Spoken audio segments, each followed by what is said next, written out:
Good morning বন্ধুরা, সবাইকে সুপ্রভাত। সবাইকে সাফল্য দিশা ইউটিউব চ্যানেলে স্বাগতম। আজকের 23শে ফেব্রুয়ারির কারেন্ট অ্যাফেয়ার্স নিয়ে আলোচনা করব। তোমরা প্রথম থেকে শেষ পর্যন্ত ক্লাসটা করো এবং ক্লাসটা ভালো লাগলে অবশ্যই লাইক করে দিও এবং চ্যানেলটিকে সাবস্ক্রাইব করে নিও এবং বন্ধুদের মধ্যেও শেয়ার করে দিও। তাহলে আপকামিং কম্পিটিটিভ এক্সামগুলোতে আশা করি কারেন্ট অ্যাফেয়ার্স নিয়ে যেমন কোনো সমস্যা থাকবে না, সেই সঙ্গে তারা নিত্য নতুন সাম্প্রতিক ঘটনা সম্পর্কেও জানতে পারবে। তাহলে শুরু করা যাক আজকের ক্লাস। আজকের ক্লাসের ফার্স্ট কারেন্ট অ্যাফেয়ার্স হলো, প্রধানমন্ত্রী নরেন্দ্র মোদী কোন রাজ্যে শ্রী কল্কি ধাম মন্দিরের ভিত্তিপ্রস্তর স্থাপন করেছেন? উত্তর হবে উত্তরপ্রদেশে। এই সম্পর্কে জেনে নেব। প্রধানমন্ত্রী উত্তরপ্রদেশের সম্বলে হিন্দু তীর্থস্থান শ্রী কল্কি ধাম মন্দিরের ভিত্তিপ্রস্তর স্থাপন করেছেন।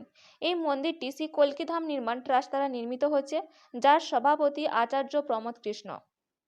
ভগবান কল্কিকে ভগবান বিষ্ণু দশম অবতার বলে মনে করা হয়। শ্রী কল্কি ধাম মন্দিরে কমপ্লেক্স 5 একর জমিতে সম্পূর্ণ হবে, যার জন্য সময় লাগবে 5 বছর। নেক্সট, দ্বিতীয় ভারতীয় বোলার হিসেবে টেস্ট ক্রিকেটে 500টি উইকেট সংগ্রহ করলেন কে?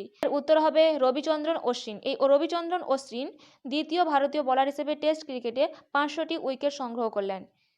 নেক্সট, কোন দেশের বিরুদ্ধে ভারতীয় দল টেস্ট ক্রিকেটে জয়ী হয়েছেন? উত্তর হবে ইংল্যান্ড। এই ইংল্যান্ডের বিরুদ্ধে ভারতীয় দল টেস্ট ক্রিকেটে জয়ী হয়েছেন। এই সম্পর্কে জেনে নেব। রাজকোটে অনুষ্ঠিত টেস্ট ম্যাচে ইংল্যান্ডের বিরুদ্ধে 434 রানে দুর্দান্ত জয় নিবন্ধন করে ইতিহাস তৈরি করছেন ভারতীয় দল। টেস্ট ফরম্যাটে এখনও পর্যন্ত এটাই ভারতের সবচেয়ে বড় রান এবং সবচেয়ে বড় জয়। এর আগে 2021 সালে ভারত ওয়াংখেড়েতে নিউজিল্যান্ডকে 372 রানে হারিয়েছিল। টেস্ট ক্রিকেটে রানের নিরিখে এটি ইংল্যান্ডের দ্বিতীয় বৃহত্তম পরাজয়। Next, Indian most welcoming region in 2024 হিসাবে তকমা পেল কোন রাজ্যের? উত্তর হবে হিমাচল প্রদেশ। এই Himachal Pradesh India's most welcome region in 2024 হিসাবে তকমা পেয়েছে। নেক্সট, ব্যাডমিন্টন এশিয়া টিম চ্যাম্পিয়নশিপে কোন দেশের মহিলা দল স্বর্ণপদক জিতেছে? উত্তর হবে ভারত। এই ভারতের মহিলা দল ব্যাডমিন্টন এশিয়া টিম চ্যাম্পিয়নশিপে স্বর্ণপদক জিতেছে। এই সম্পর্কে জেনে নেব। মহিলাদের ইভেন্টে এই প্রথম সোনা জিতেছে ভারত। এর আগে পুরুষ দলটি 2016 এবং 2020 সালে ব্রোঞ্জ পদক জিতেছিলেন। পিভি সিন্ধু, তৃষা জলি এবং গায়ত্রী গোপীচাঁদ এবং খারব তাদের নিজ নিজ ম্যাচ জিতে ভারতকে লিড এনে দেন। নেক্সট, 17.5 বছরের জন্য ব্যান হলেন যুক্তরাজ্যে কোন ক্রিকেটার? উত্তর হবে রিজওয়ান জাভেদ। এই রিজওয়ান জাভেদ ম্যাচ ফিক্সিংসের কারণে 17.5 বছরের জন্য ব্যান হলেন। নেক্সট, নবায়নযোগ্য জ্বালানি প্রকল্পে সহ অর্থায়নের জন্য IREDA কার সাথে একটি চুক্তি স্বাক্ষর করেছে? উত্তর হবে পাঞ্জাব ন্যাশনাল ব্যাংকের সঙ্গে একটি চুক্তি স্বাক্ষর করেছে। এই সম্পর্কে জেনে নেব। Indian renewable energy development agency limited এবং পাঞ্জাব ন্যাশনাল ব্যাংক দ্বারা সারা বিশ্বে নবায়নযোগ্য শক্তির উদ্যোগকে এগিয়ে নেওয়ার লক্ষ্যে একটি সমঝোতা স্মারক চুক্তি বা একটি স্বাক্ষর করেছে। এই Indian renewable energy development agency limited হলো একটি ভারতীয় পাবলিক সেক্টর এন্টারপ্রাইজ, যেটি 1987 সালে প্রতিষ্ঠিত হয়েছিল। নেক্সট, কোন দেশ জাপানকে পিছনে ফেলে বিশ্বের তৃতীয় বৃহত্তম অর্থনীতিতে পরিণত হয়েছে? উত্তর হবে জার্মানি। জার্মানি জাপানকে পিছনে ফেলে বিশ্বের তৃতীয় বৃহত্তম অর্থনীতিতে পরিণত হয়েছে। এই সম্পর্কে জেনে নেব।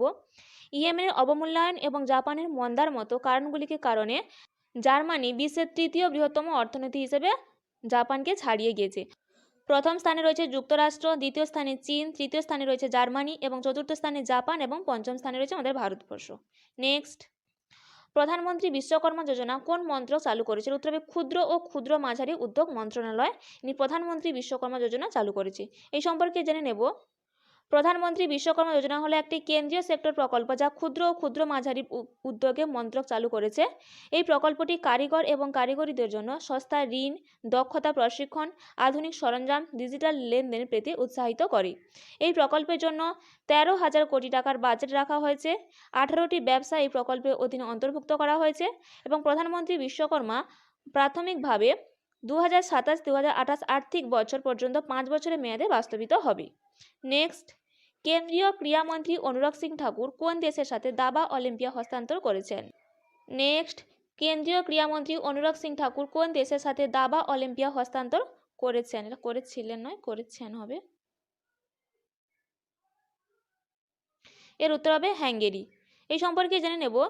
44তম দাবা অলিম্পিয়াড চেন্নাই, যেটা ভারতে অনুষ্ঠিত হয়েছে। 45তম দাবা অলিম্পিয়াড বুদাপেস্ট অর্থাৎ হ্যাঙ্গারিতে অনুষ্ঠিত হবে। কেন্দ্রীয় ক্রীড়ামন্ত্রী অনুরাগ সিং ঠাকুর দাবা অলিম্পিয়াডের 45তম সংস্করণের আয়োজক শহর হাঙ্গেরি বুদাপেস্টে দাবা অলিম্পিয়াডের মশাল হস্তান্তর করেছেন। এই ছিল আজকের দিনে গুরুত্বপূর্ণ 10টি কারেন্ট অ্যাফেয়ার্স। এইরকম গুরুত্বপূর্ণ 10টি কারেন্ট অ্যাফেয়ার্স পেতে অবশ্যই সাফল্য দিয়েছে ইউটিউব চ্যানেলকে সাবস্ক্রাইব করে নিও। আজকের ক্লাসটা এই পর্যন্ত।